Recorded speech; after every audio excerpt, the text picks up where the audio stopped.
Hey you, welcome back to the channel. And will the real Bitcoin please stand up?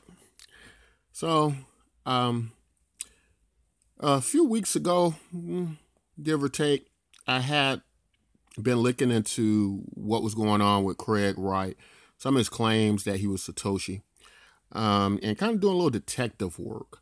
For some reason, not 100% sure what got me going in that direction, but it would seem that the timing of me putting out these Craig Wright videos seem to line up right with him now, going down to the patent office and attempting to copyright the Bitcoin white paper and the Bitcoin code. Upon him doing that, the price of Bitcoin Satoshi's vision went up about 100%. Since settled down with the rest of the market since then. But just an enormous spike in value as people were trying to understand what that means. Why is he doing that? And is he really Satoshi? So we've kind of been over this in the videos about if Craig is Satoshi. I've done several videos on it. Some people believe he really is. Some people don't think he is. On both camps, there are valid arguments. There is reasons to believe why he wouldn't be Satoshi, besides just his bad attitude that many people attribute it to, that they don't think he's Satoshi. A lot of the argument about him not being Satoshi is an emotional argument because they don't like his behavior. As far as solid evidence, though, it kind of is even-handed that the evidence presented that he is Satoshi. At certain points, it gives opportunity over to he could be. At the same time, he doesn't necessarily have to be, right? So it's kind of even-handed on both sides with the accusations being made and a variety of things. Going on pure evidence, I would say it's more in the favor of he's not Satoshi. But there are definitely some interesting things to take a look at that could point to that he may be Satoshi, right? So anyway, we're going to talk a little bit about what that copyright, what that him going down to the patent office meant. And then we're going to look at who are some of the candidates. Bitcoin Cash. Why is Bitcoin MYK up there? Is this another cryptocurrency pretending to be Bitcoin? So we're gonna get into that a little bit and see what we come up with. Okay, so now as we understand the legal parameters of this, anybody can pretty much file a copyright or patent. And in this case, it worked in Craig Wright's favor because it drove the value up of Bitcoin Satoshi's vision. Even though it came back down, it pretty darn good pump. Now, the raw materials of this, getting to the meat and bones of this, right? Him going down to the patent office, him keeping this up all these years. What's his end game, right? Is this just something to keep people kind of in a state of purgatory? Where they don't, when nothing really happens, he just continuously spins his wheels and makes the claim. And what does he get out of this? Does he just get the idea that it can kind of pump up the price of Bitcoin Satoshi vision altogether? Although I would say statistically, it does seem like every time a cryptocurrency uses the Bitcoin name, they perform quite well. We have many top 100 cryptocurrencies with that Bitcoin name in there. And then you get down to here, you see that Bitcoin Satoshi Vision has a market capitalization of about $1.8 billion. But let's get back down to what spawned all this confusion in cryptocurrency to begin with Bitcoin Core. How did Bitcoin Core create this schism and dilemma to make people think it wasn't Bitcoin in the first place, to the point they would have to create other versions of Bitcoin to say, hey, something's not right here? Well, we have to go back to the very beginning, right, of Bitcoin.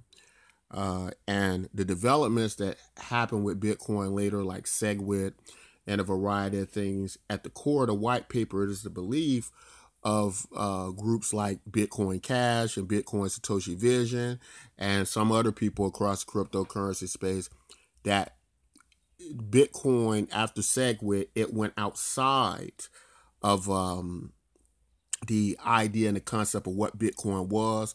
The money part that Satoshi talks about, it being this digital money, in their view, doesn't get fulfilled, right? And somehow it kind of morphs and changes into this, well, it's this sound money, it's the store value without the utility of the money function, so to speak, right?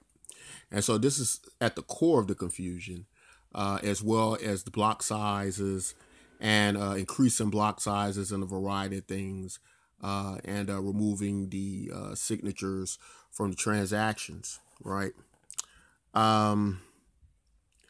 So this is what spawned them to say this is becoming something that is becoming an abomination to what Bitcoin is, and thus moving on to other versions of Bitcoin that are supposedly the real Bitcoin. Again, this is based on the ideologies put forth in the Bitcoin white paper where this confusion comes about.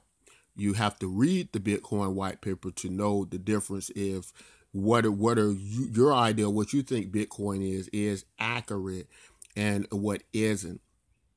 Now, moving on to the actual statistics on Bitcoin, Bitcoin Cash, Bitcoin Satoshi's vision. I'm going to get the Bitcoin MYK at the end.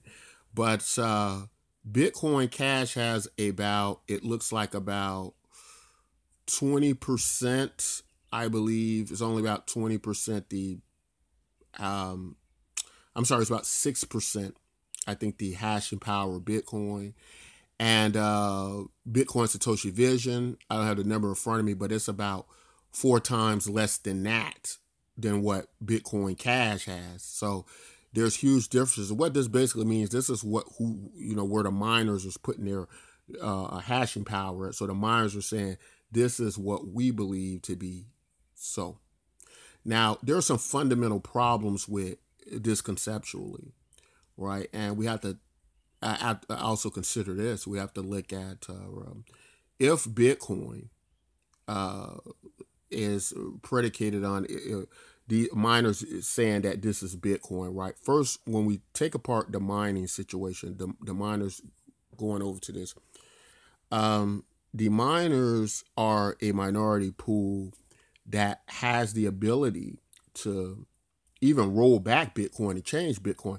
Now, the reason this seems to be problematic, and what also has lended to some ideas that Craig Wright may be Satoshi, is because Craig Wright predicted this would happen this way, and that Bitcoin was meant to be this more of a competitive business control, large data center control network, right? And that's a big problem for the ideology of Bitcoin being a money of the people, a network of the people, a decentralized system. Because what that essentially means is that the powerful data centers, the big data centers, are in control of what happens with Bitcoin. Now, to go a little bit deeper than that, these large data centers may or may not represent us, right? Because the ASIC mining and mining efficiency and the mining rigs and a variety of things, it goes to a specific group of people. It's not like the days where you could sit home and mine Bitcoin, right? Where the average person can mine Bitcoin with their GPUs. Now they are being basically pushed out of that market where it's these large data centers. And this is kind of along with the idea of what Craig Wright wanted Bitcoin to be. Or he talks about what it was. It's very competitive. It's not meant for, in other words, Craig Wright is saying Bitcoin was never meant for you to sit home and mine it on your computer and it be this money to the people. The problem with all of this, though, is fundamentally it changes a lot of the narrative about Bitcoin, doesn't it? Because if Bitcoin is just this kind of centralized system where these powerful miners that can roll back Bitcoin when they decide to and when they want to, and change the whole ledger, comes that it is not a system that is controlled by us. And that is what Bitcoin Core is. And I think that's the part of the conversation a lot of us don't like to accept, or we kind of skip over it and just kind of follow the crowd and go with the rest of it. This is why people like Roger Ver separated from Bitcoin Core as well, besides at the point it not fulfilling the digital money part, right?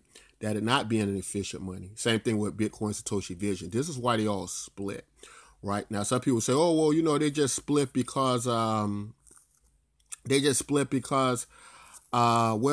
decided they can, you know, create their own scams and make money and get rich. But these are people who hold a tremendous amount of Bitcoin, and I think they would have been fairly wealthy and rich either way it would have went. So I think it kind of does have to move to the concept of they really believe that Bitcoin in the future would not have a future and work correctly, and it becomes this abomination because it wouldn't be able to be used as a money. Much like today, the demand for Bitcoin, the use demand for Bitcoin as far as a money is very weak. And right now, I think we're only getting a lot of speculation that's driving the market. We're getting venture capitalists that, yeah, this will look good on their books. But the reality is that Bitcoin only has about 4 million wallets with over $100 in it. So basically what we're saying here, or what we're seeing data-wise, is that Bitcoin, it doesn't have a lot of real traders in it. Right, it's only 4 million wallets with over $100 in it. That means the majority of all the Bitcoin wallets, of the 50 million wallets, right, you got less than 8% that are functional, right, that are really functional trading wallets, and that's a huge concern. There's only 50 million wallets over 10 years. Which is not a very impressive network when you couple that with the fact of how a standard social media network can grow by tens of millions of people a year. It doesn't say a lot for the case of Bitcoin and what are we using it for. Then when you couple that back to the fact that you can't use it well as a money, that it's trying to go into the replacing the gold idea, where the problem with Bitcoin replacing gold in concept is that if we look at the fundamentals of Bitcoin, it's basically saying to create and manufacture this rarity, what's making the network as secure is where the miners are putting their hash powers. Right now, today, that's Bitcoin Core. But we don't know if that's going to be Bitcoin Core tomorrow, if they find out, or if they factor that there are more things that work better going into the future, right? So that may or may not change, but what I see bottom line is the limitations that are on Bitcoin Core is only making that much more possible, right? So I think that's a bad argument that it just acts as a store value or as a goal in hopes that that will make Bitcoin or keep it dominant, or for it to be this future way of looking forward or going forward. And of course that is because if you say that something is valuable because we can manufacture it to rarity, meaning we could just make it so there's only so much in existence, right?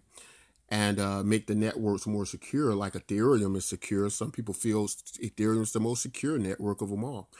But if you can do that with networks other than Bitcoin, then what would make Bitcoin more valuable than the others?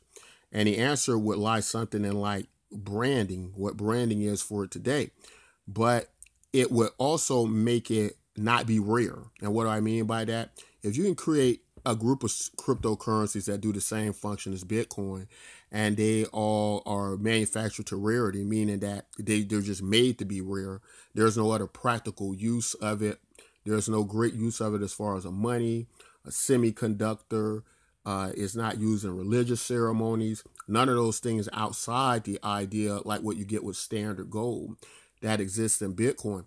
The problem with all of that is then I can start to manufacture other cryptocurrencies, and then that can actually start to dilute the value of Bitcoin, which is why you have ideas like Bitcoin dominance over altcoins and a variety of things. But it goes back and forth. Every time you get a reduction in Bitcoin dominance, that's in a way like saying you're getting a type of dilution out of Bitcoin, right? Because you have a series of this manufactured rarity, and the only narrative you have to go with that is the idea that this works because it is rare, right? Which I think is a fundamental problem. You have to have vendors, you have to have to be used as a money to move from vendor to vendor. And these vendors have to have a certain efficiency rate with using this. Means they have to be able to receive it at a certain speed, and an idea to start to have some faith and belief in it and not just get rid of it for fiat as soon as it lands in their hands, right? So with coupling all that together and taking all this into consideration, you can see how the problems got started with Bitcoin Core, with people going, well, hey, this doesn't work. This is not how Bitcoin was meant to work. And although Bitcoin Core may be more popular than these other altcoins, at the fundamental level, Bitcoin Core is not much different than the rest of them. Now, that is the conundrum we're up against, and that's part of the issue. Now,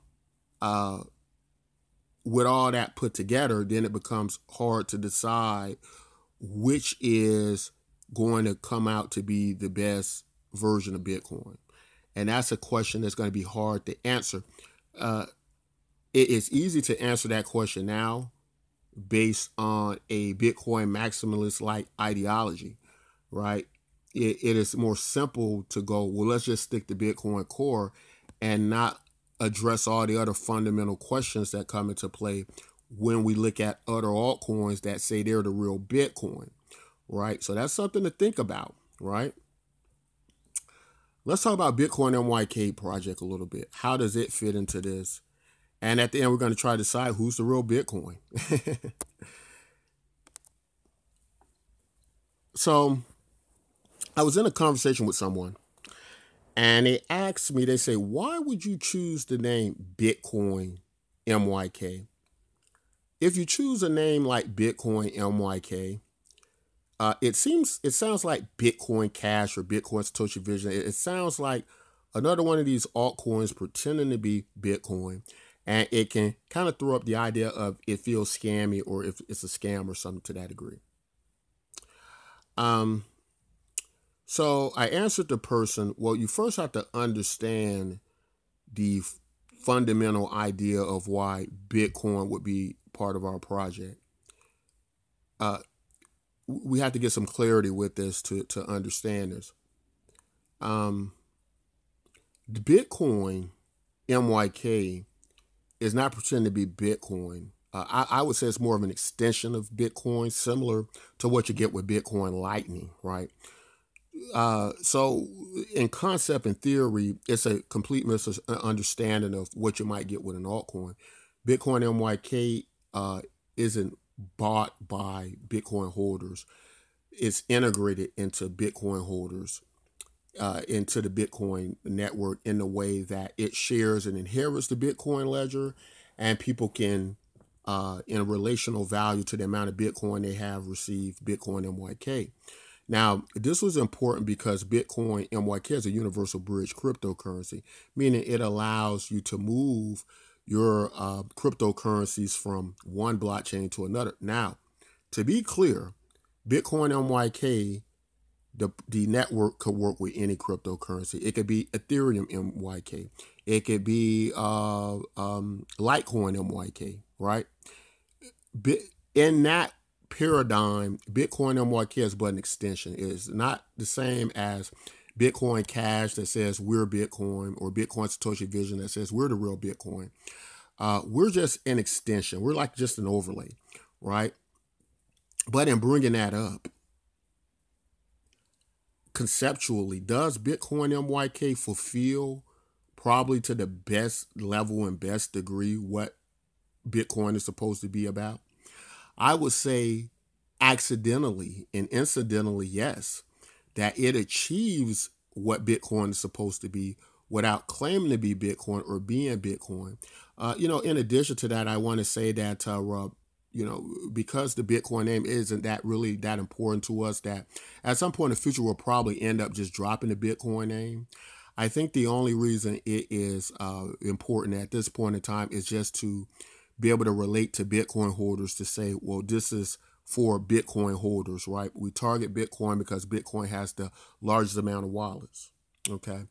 And so it works better integrated with something like Bitcoin. Our system works better with Bitcoin. It would not make any sense for us to call it something else, and it's only related to inheriting the Bitcoin ledger. It doesn't inherit the Ethereum ledger, although it could. It doesn't inherit the Litecoin ledger, although we could easily make it where it does. But the point I'm making is because it inherits the Bitcoin ledger, that's why we put the Bitcoin name in it.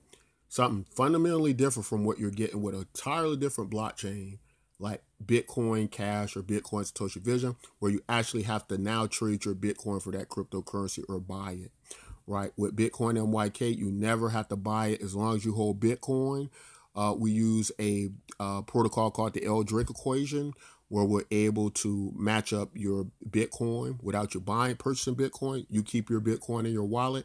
You have a version of it in Bitcoin MYK across several blockchains. But let's move on to why fundamentally Bitcoin MYK just blows all of them out of water. And I can make it real easy for you guys, and I can just zoom in right where these other cryptocurrencies will never be able to stand up to Bitcoin MYK in concept and in ideology. And we can start right here with the layout of Bitcoin MYK, what it's doing here. So let's think for a second. Let's contrast what you're seeing here with Bitcoin MYK, which looks like this social network where people can log in, they can chat with each other, they can post articles, they can exist in this network together, right? This is kind of reminiscent of what's happening with Facebook coin. Facebook coin, as it goes into cryptocurrency, it will emerge the biggest cryptocurrency with over 2 billion wallets with people using it immediately.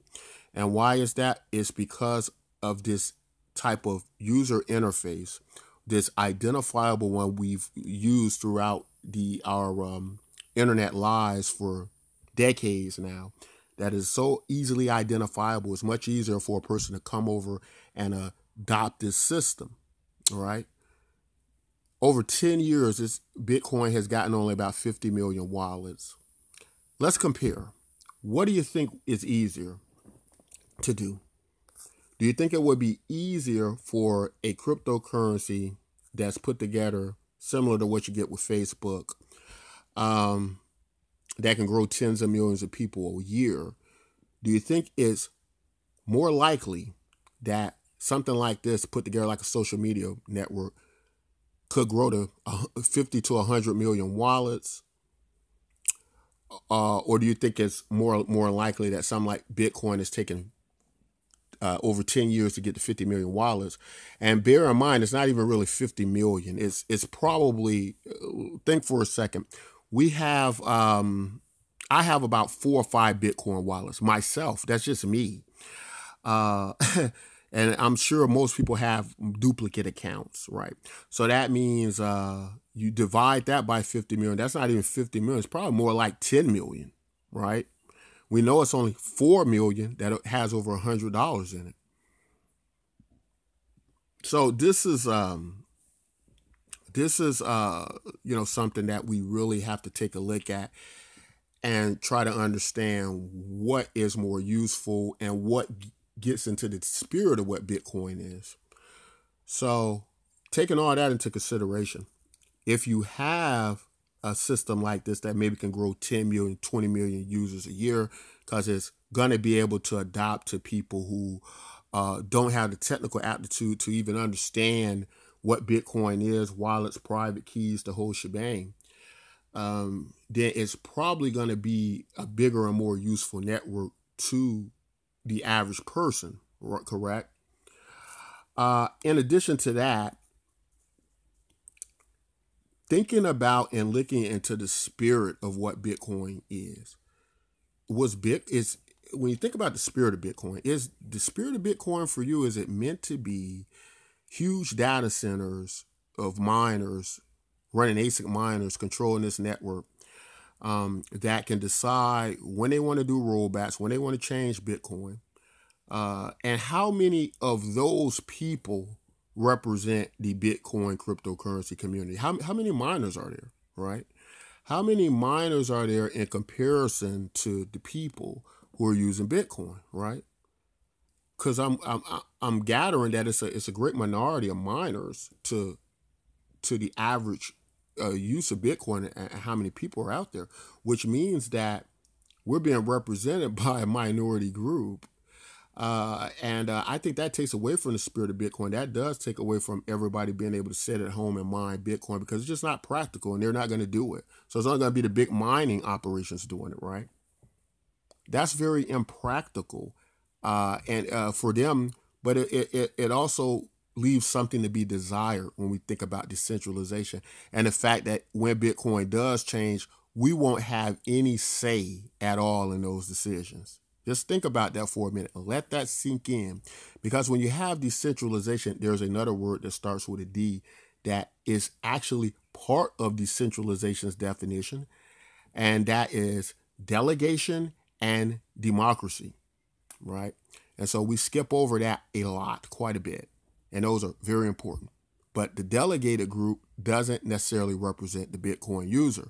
And this is a huge problem in getting to the spirit and the core of, I think, what we really thought Bitcoin was supposed to be about. Because if it's not truly about decentralization, then what is it about? And why do we need it? Right? So that's something to think about. Where Bitcoin MYK gets it correct and these other cryptocurrencies don't get it, in the spirit of Bitcoin, I don't think they ever will, is we use votes, right? We use elections to determine how our tokens are distributed, and everybody gets a vote that's equal to everybody else's. It's not you're a miner and you get more votes. It's not you've staked in the pool and so you get more say and more influence. No, it's everybody over the blockchain gets the same equal value of vote to vote in power the people who will distribute the tokens across the network. You cannot get more democratized than that. You cannot get more decentralized than that. Now, in saying all that, this is what is important to note. Bitcoin MYK can only exist with the proof of work algorithm and a version of the proof of stake algorithm that makes up what we call the proof of participation model, right? And this is very important, guys. You might need to rewind the video back and listen at this again, because generally what happens, I think a lot of people will choose to ignore what's being said here and go back to things they've been normally doing with Bitcoin and cryptocurrency and look at things that way. But unfortunately, this is a problem that won't go away, and at some point in the future will come back and it will bite us, because this is not what decentralization should look like exactly, right? Bitcoin MYK can't exist without Bitcoin. It is an overlay. It is an extension of. So it's not a replacement of Bitcoin. It's not saying we are Bitcoin or we're better than Bitcoin, although the spirit of what we're doing, I believe, is 100 times better than Bitcoin. But it is saying that this is an extension to a very secure network that helps to eliminate some of the problems that exist in the cryptocurrency, specifically with Bitcoin, that needs to be addressed for Bitcoin's future going forward. And Bitcoin Cash says something significantly different. Although I think Bitcoin Cash has implemented many things that make a lot of sense that do turn Bitcoin back to a money. Because if it's not going to be a money, we've already overwent why is some problems with it just being a store of value and saying, oh, this is sound money, where there's no real demand or use for it exactly. If it tries to compete as a money, like compete against Visa or MasterCard, or a sending money option like Western Union, then it's going to have to be efficient and fast to compete with them, right? And so it's going to have to be some changes in that there. So there's a lot to take in, right? So it's a lot to consider. And I'll ask the question again, is what makes more sense? Being part of a network that can possibly grow 10, 20, 30 million people a year, or being part of a network that's growing on average probably about 2 to 3 million people a year, if that, and we're pushing it there. We're pushing it to the limit there. But that's my idea about what's happening, guys. Who's the real Bitcoin? We're going to leave that up to you all to answer with the information we provided in consideration. Although if you have been intrigued by the Bitcoin MYK project, if what we said made sense to you, you can get the cryptocurrency free. Come on our website, get it free. It's all about distribution. It's a distribution model called proof of participation model. It is the cryptocurrency you don't have to buy, but yet it still has value based on the network. using the velocity of money economic principle, which is it has to do with a lot of complexities in economics, but if you studied it, it will be something that you're familiar with or understand how it's being applied here. But that's all I want to say in this video, guys. Would love to hear who you think the real Bitcoin is. Do you think Bitcoin Core is it? And if Bitcoin Core is it, how come there are so many data centers in control of it? How come we can't sit home and mine it? How come miners can roll it back whenever they want without our say-so, making us feel less involved and less decentralized? And if you can answer those questions, as well as why Bitcoin Cash may or may not be it, or why Bitcoin Satoshi Vision may or may not be it, we would love to hear from you. But that's all I got in this video to say, guys. If you like content like this, don't forget to like, subscribe, and until next time, take care.